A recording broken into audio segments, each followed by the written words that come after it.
good to see you guys. Well, not see you, but it's good to be here. How are you all doing? I am doing okay. Uh, Not a whole lot about life has changed for me as we already homeschool our four hobbits, and we, yeah, sorry. I tried to think about how to start this, but so here's the deal. I am doing a read along, a read aloud, not a read along. You are listening, so I guess you're reading along, of my favorite fiction book ever. It's called He Whistles for the Cricket. It's written by Gwen Walker. Gwen Walker was my grandma, my dad's mom, and she died when I was 7, and she never got to see this book published. A few years ago, 2012, 2011, I think, I spent a lot of time typing up the book and rewriting, not rewriting, but just writing it. So we only had a hard copy of this book, so I was making a soft copy of it, and I was publishing my own book, King's Warrior, at the time. And so I got the idea about halfway through the year. What if I published my grandma's book for her, for my family, as a Christmas present? And so I talked to my sister-in-law, Angelina Walker, and asked her to make the cover for it. And so she came up with this beautiful wraparound cover, and the swing shows up in the story. And this little girl on the front is Miriam. She's the main character. And Moses is her dog. He's another main character. He doesn't talk. He's a regular dog. Anyway, I just thought, as everything in the world right now is crazy, and I'm stressed and having a hard time focusing. I'm trying to rewrite Orb and the Airship right now, and it's not going quickly or fast or easily, and some of it is the writing in Orb of the Airship is 10 years old, and so I'm having to almost rewrite the whole book from scratch because I've learned a lot in 10 years. So it's just I'm just having a hard time focusing with everything going on. And I'm sure other people are feeling the same way I am, where your life hasn't really been disrupted per se, and yet it's been disrupted, if that makes sense. And so anyway, I've been trying to help give people things to do, like making some of my books free. A couple of my books were free last week. Yorian's Hand right now is free to download on Kindle. If you haven't gotten that, you can read that for free until you can get a copy of that for free till the end of the week. And 'Twas an Evening in Bethlehem is also free on Kindle right now. Not quite the end of the week, but for a couple more days. Personally, I prefer it in hardcover, but it's a children's picture book, and so that makes more sense to me. But hey, if it's something that you want to grab on your Kindle for your kids to read, go for it. Anyway, so as I've been trying to come up with ways to help people, give people things to pass the time, I decided that I was going to do a read along, where I would read to you and to your kids. And I'm not reading one of my books because we're right in the middle right now of getting the audiobook made for King's Warrior, and so I don't really want to take away from that effort by having my own version of me reading it out there. And so I thought I would read you He Whistles for the Cricket, which is, as I said earlier in the stream, it's, but I don't think anybody was watching yet. This book was written by my grandma, my dad's mom. She died when I was 7.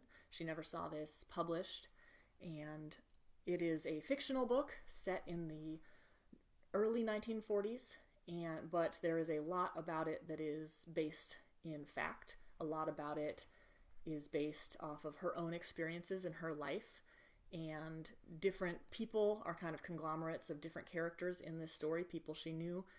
She shows up in the story a couple of times, and so anyway, it's a beautiful, heartwarming book, and I promise you at some point I will probably start crying.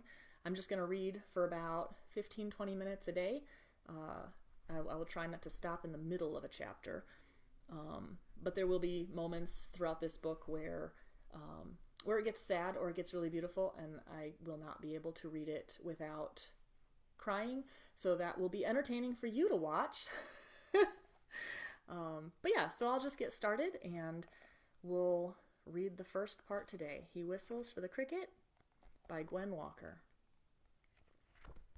Forward. Babe came to our deck door in a waddling neighborliness. I opened the door and leaned down to pet her head and return her good morning. Wait a minute, babe, I urged her conversationally. The birds' chirps and clatter filled the background, activating the wispy greenery of the just visible day. I went to the kitchen for a bone I had frozen for Babe earlier in the week. I never knew these days just when she would stop over, so I couldn't have chanced keeping it unfrozen. Before, Babe had come daily. As I returned to the porch, I tore away the waxed paper frozen to the bone and offered Babe her treat. She had understood the request to wait, and now she wriggled her gratitude. Without ceremony, she left, holding her frozen treasure firmly in her graying jaws. She found a prominent spot on the backyard slope and settled down with her bone. The birds waited, perched in the nearby trees, and under the low, sprawling porch roof until she had settled. Then they rose again to their morning chorus and perpetual motion, singing, seating, tugging. I wondered if Babe missed Holly, as I did. This story is for Holly, and all those who know something of the kind of friendship a beloved pet can bestow. See, I'm already having problems. Holly was my grandma's dog. Chapter 1. Midwife. Miriam didn't know what to do. She held the nestling pup close to her in the back of the trailer. She was glad her brother Jeff had let her come along that morning. He had to return the trailer to the service station in town. They'd borrowed it to move a washing machine from the Johnsons' basement. The washing machine was free and only needed minor repairs, but the trailer had to be returned by 8 a.m. Miriam was heart-heavy in spite of the early morning, late seasonal sun. It came up almost a caricature of itself in its screaming orange-roundness. She was startled by it as much as Jeff had been startled by her wanting to get up so early to ride along with him, but she'd had to. The pup, wriggling so happily, nosy inside her jacket, had been taken from the litter of pups next door. Poor little things. She'd been there just after they'd been born. She had walked along the edge of the creek one early autumn morning, watching the bugs dimple the shallow waters as it ran between the grass islands, which looked as though they grew from the mud bottom of the creek. The houses were acres apart, and Miriam's house was between a large open field on the west, and the Johnsons' farm was on the east. Farther west, past the open field through which a large drainage ditch ran to the creek, was the Zenders' farm. The Zender boys, Hank and Abe, would often be down at the creek later in the day, fishing or throwing stones in the waters. Miriam liked the early time alone. The Zenders' part of the creek property wasn't kept very tidy. There were old tires piled high on the other side of the creek, and occasionally an old dresser or refrigerator would be added to the pile. The Johnsons' property was much neater, Miriam thought, but not like the Cheneys, who lived 4 miles closer to town.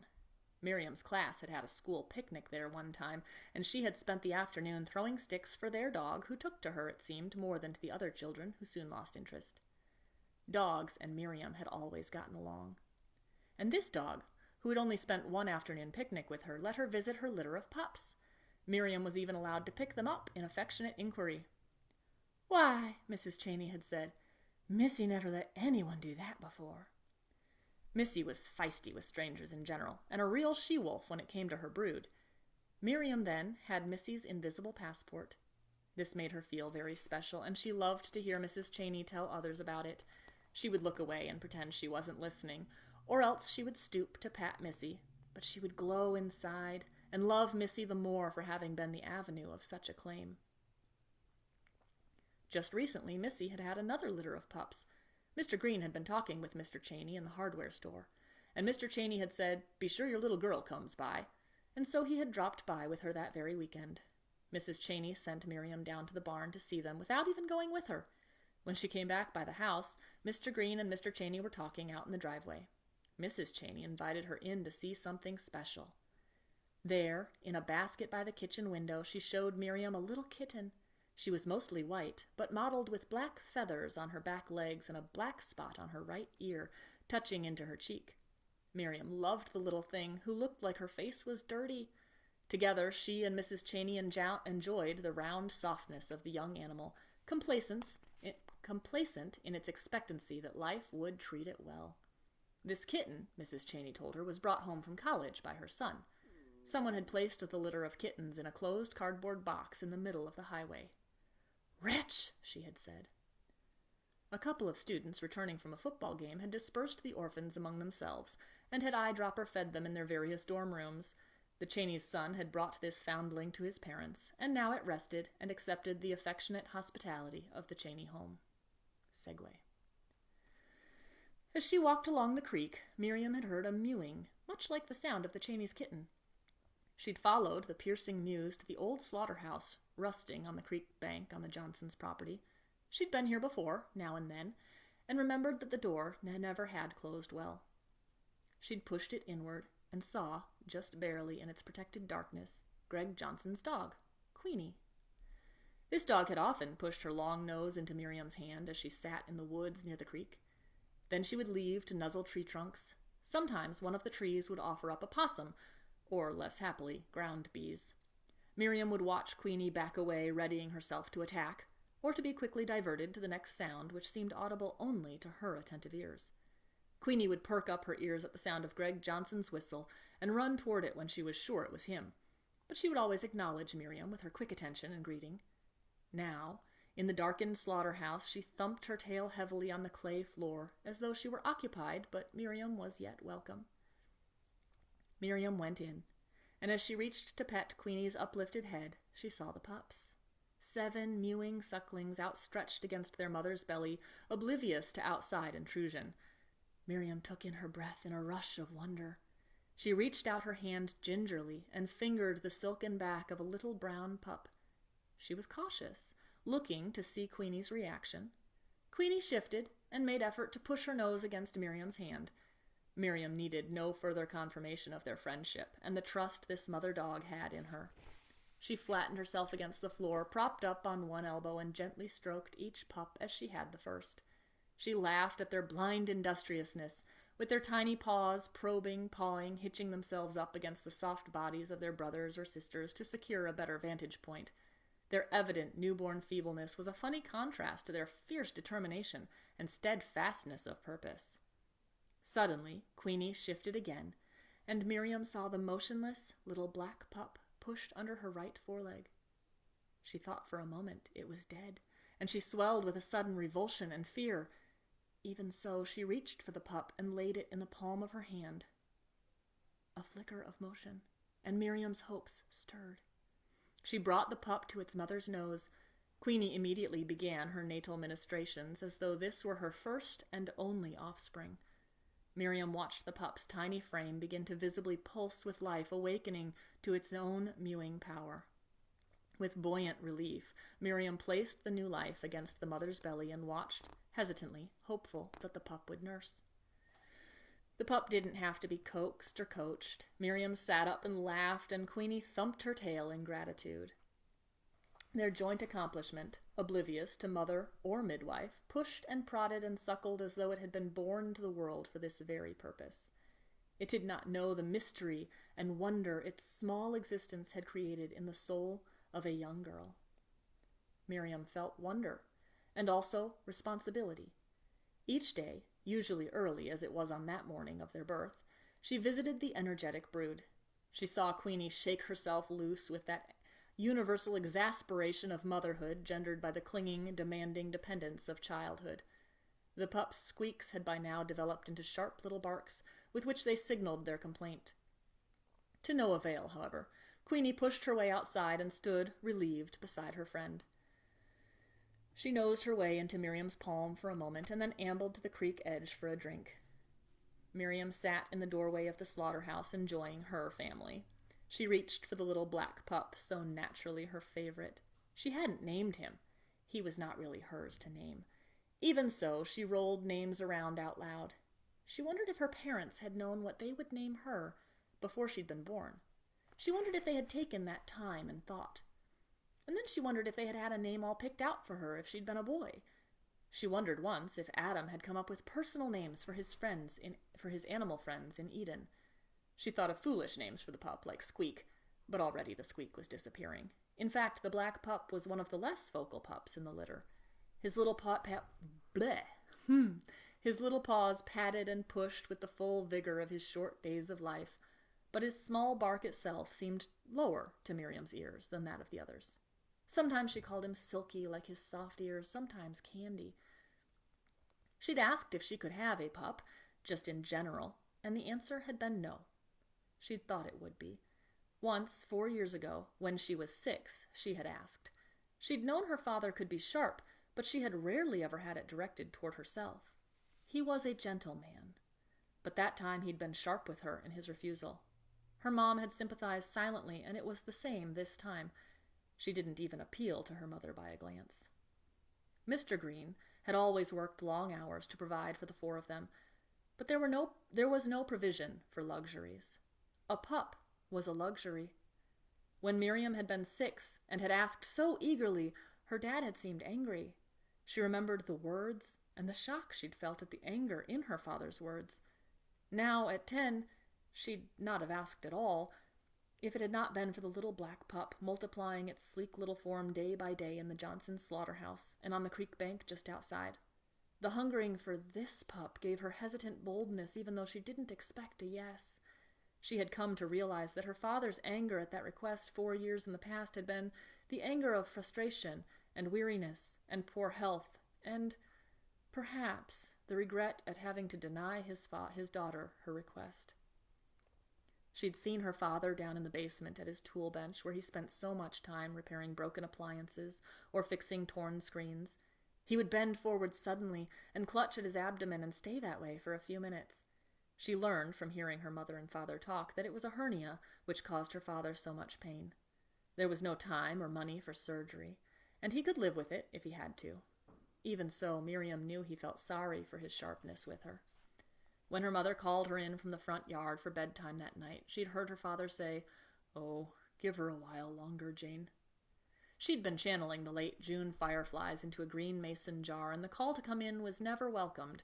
She looked to her mother on the porch. It had been agreed that she could be out longer, and the busy activity of collecting had helped cover her disappointment. Before she came in, she set the jar on the porch swing and lifted the lid off. Fireflies shouldn't be owned. All that had been a long time ago.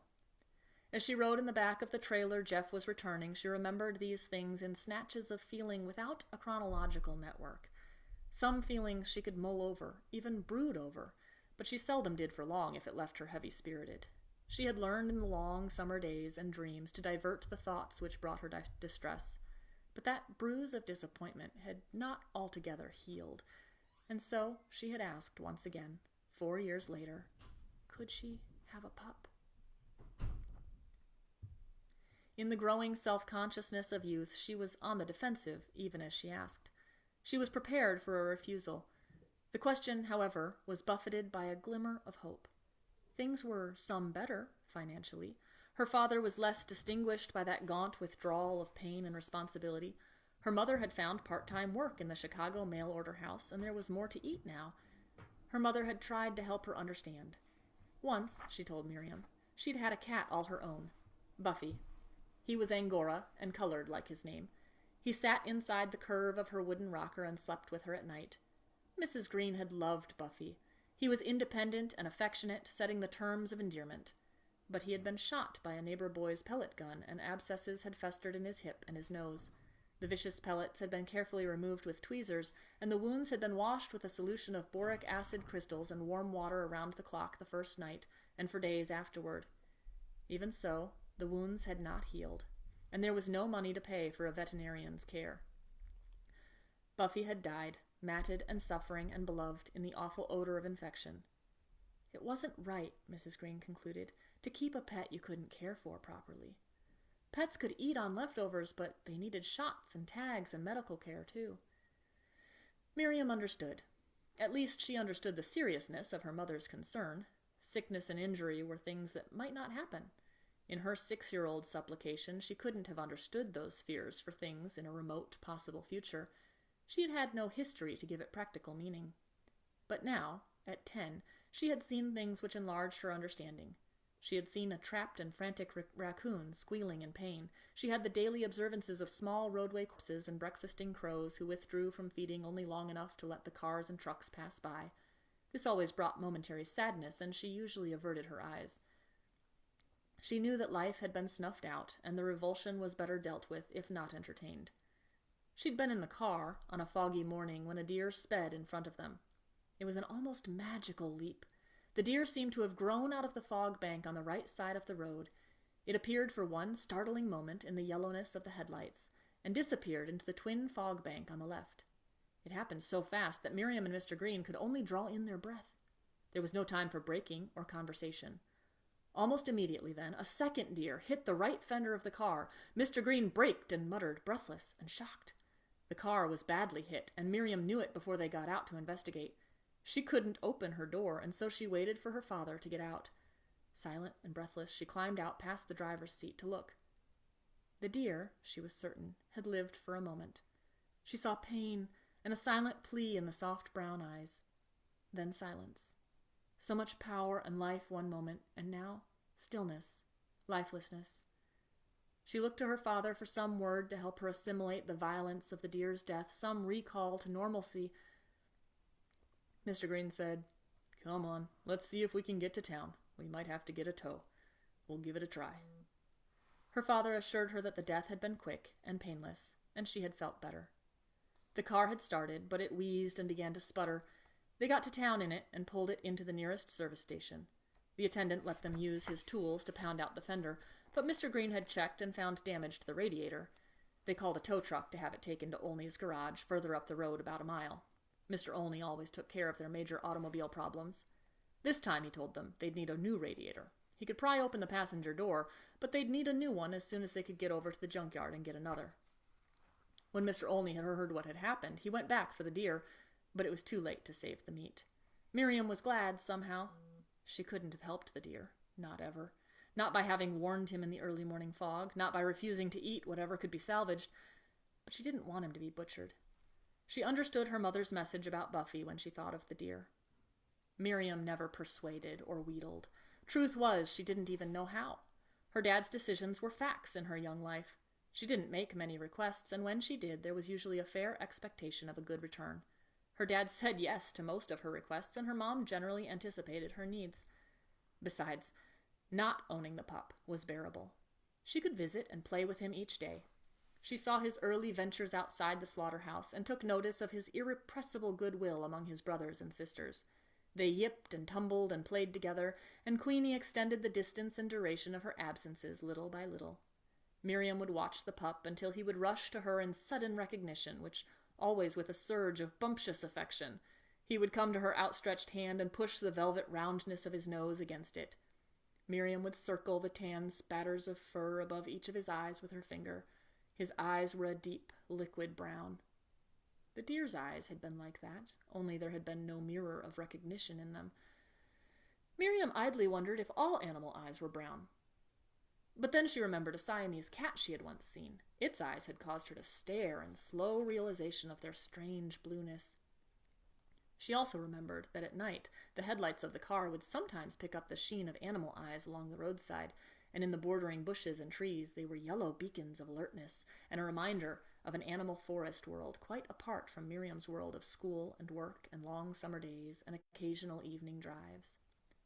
The pups were all friendly, and Miriam fondled them and named them and changed their names according to their habits. One would nip and tug, and she would name it Frisky or Snap. She named them after the 7 dwarves, then tried to remember which one was which. She was Snow White, and these were her little flock. But the black pup was the 8th, and had to have a special name. Miriam picked him up and tucked him inside her sweater.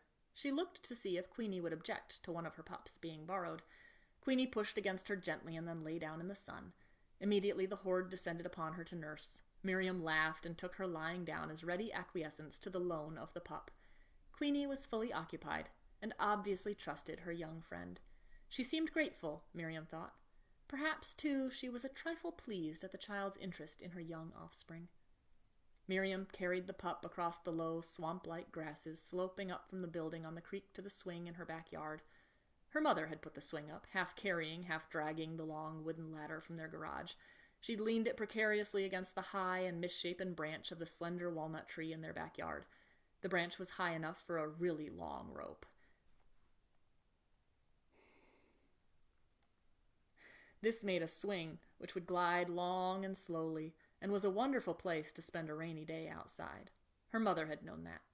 She also knew that the shortness of the branch would probably guarantee its safety from the high winter winds. The long, high branches of the old walnuts were the wind's yearly targets, and they lay broken under the snow until spring cleanup time, before mowing could begin. Miriam fitted the jagged board which her brother had notched for the swing. It always came off, because the notches weren't quite deep enough, but it served. She slipped it into place with one hand, holding the pup with the other. She was still in sight of the slaughterhouse and the sleeping Queenie. She glided back and forth, naming and renaming the pup, who eventually slept in the sweater which soft-pocketed his small body so fittingly. Miriam's mother and father would be home from work in an hour. Jeff worked on the Johnsons' farm most days after school, and in the summers, Miriam was responsible for starting supper and for setting the table. Afterwards, she would run or roller skate about a block down to the corner where her parents would turn in from the highway. Her father would slow the car almost to a stop and let her climb on the running board. She would ride home that way with the wind in her hair. The sun now told her it was near time, and so she carried the pup, still sleeping, back to the slaughterhouse. She laid him, still wrapped in her sweater, on a soft, dusty pile of burlap grain bags, which were stored there on top of an abandoned back seat of an old truck. As she set the pup down, the pile of burlap sacks reminded Miriam of the story of Heidi. Heidi's grandpa had gruffly accepted her small presents, and a bed had been prepared for her in the loft of his cabin. Miriam thought of this as she left the sleeping pup. She knelt to quickly pet the others, who had also fallen asleep, stretched lazily between the legs of their mother. Queenie awoke for a moment and thumped her tail tiredly against the dirt floor. Miriam started home. And that's the end of chapter 1. So we'll read chapter 2 tomorrow. Thank you so much for tuning in, and if you missed it or you're tuning in a little later, as soon as I end this, you can go back, or actually you can probably go back now, I don't know. They kind of changed some of the things in Facebook Live for me. So anyway, I hope you enjoyed that, and thanks for joining me. I hope that this somehow can shed a ray of light into your day and the following days. God bless.